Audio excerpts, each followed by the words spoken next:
Hello, and welcome to day 24 of playing the trumpet.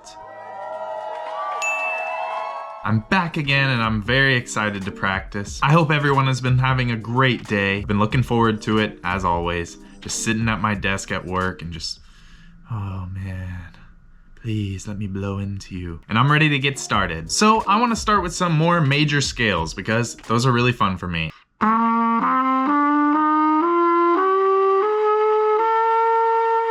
I'm also gonna try and end the notes with some vibrato just to practice it. Because I've been listening to so much Chet Baker lately, I feel like I need to learn some vibrato.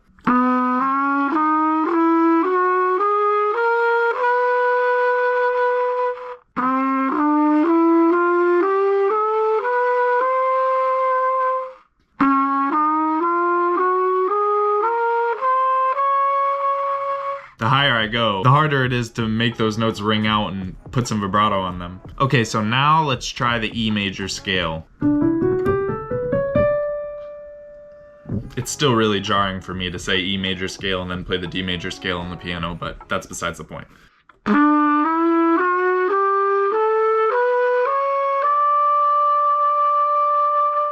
Let's just stick with those 5 scales for now, and we'll revisit the rest later.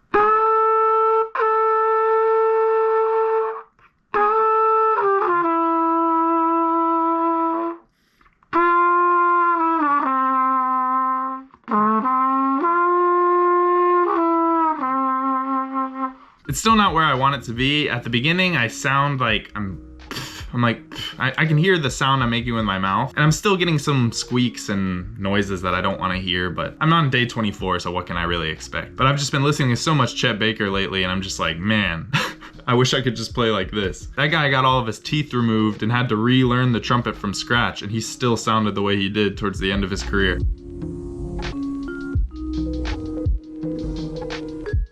Now I want to get into playing some of the tunes that we know because that is why we started this journey in the first place, to be able to play jazz. So once again, I'm going to start with One for Daddy-O by Cannonball Adderley, my new favorite of the bunch, I think, just because it's so fun to play. But instead of just playing the prescribed melody, I'm going to try and switch it up a little bit, add some syncopation and maybe some notes if I can find the right ones, but we'll see what happens.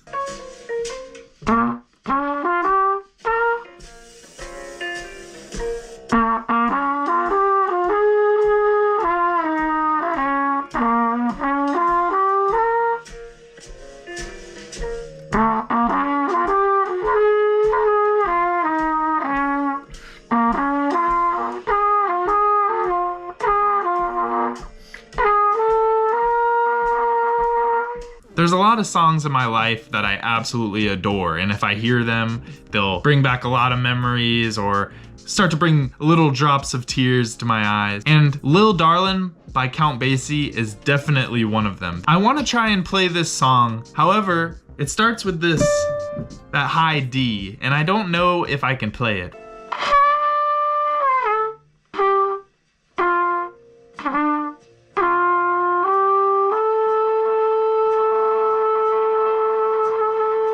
I think learning slow songs like this, Moon Dreams by Miles Davis, songs by Chet Baker, I think those ones will be very beneficial for me just to get like my tone down, and especially because they jump intervals pretty often, and it's helpful for me to like kind of figure out what it takes to hit those different notes. I want to keep playing Lil Darlin a little bit, and maybe I'll be able to pick out the...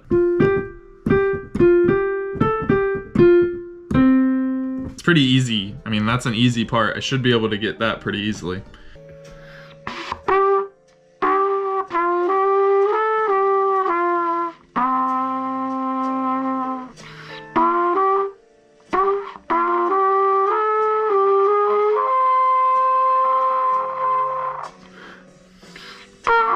We'll work on the rest tomorrow because that one is pretty straining, and that song should be really easy, but it's still not very easy for me. Watching back these videos from day 1, it's really insane to see the progress that I've made, but it's still really frustrating that I can't hit those higher notes. Let's do the B flat major scale, just to go 1/2 step below the C major scale, what we already know. I think it'll be pretty easy in my head to figure it all out.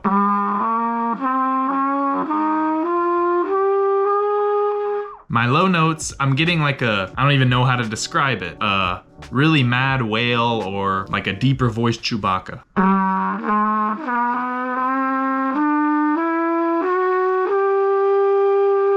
That's as good as I can get it to sound, unfortunately. It still kind of sounds like poop and it's a little flat. One interesting thing that was mentioned in my last video was the fact that I could explore some alternate fingerings. And while I'm not gonna worry about that at this particular moment, I was revisiting this book that I read a couple months ago about my favorite guy, Bix Beiderbecke, the goat who died way too soon. The author, who was a trumpeter himself, Richard Sudhalter, he is talking about how Bix used a lot of alternate fingerings while playing. Bix hardly ever used valves 1 and 2 to play that concert E. Instead, he would pretty much always play the third valve.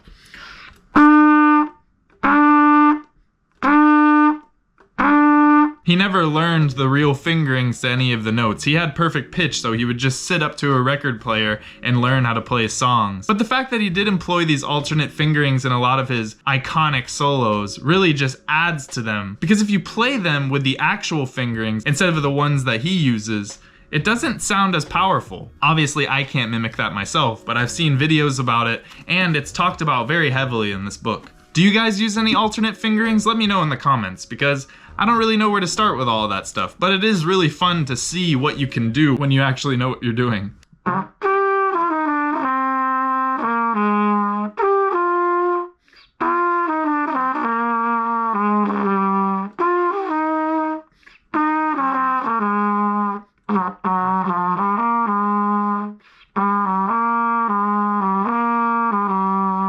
Still not sounding as good as you would think I would sound for playing this song every single day for like 2 weeks. I'm still messing up and it still takes me like 30 tries before I even get a good take. But as always, it was another successful day of practice. Starting to play the trumpet has been one of the best decisions that I've ever made. There's so many things that I can do and so many ways I can add this to some of the songs that I've been making over the years, and I'm just so excited every day. It's so much fun. But as always, thank you guys for watching. I'm gonna keep doing my thing. I hope you keep doing yours, and I will see you again for day 25. Oh, hey, and please don't forget to like and subscribe. We're almost to 500 subscribers. We're halfway there. Crazy. Thank you, and goodbye. Bye. Bye.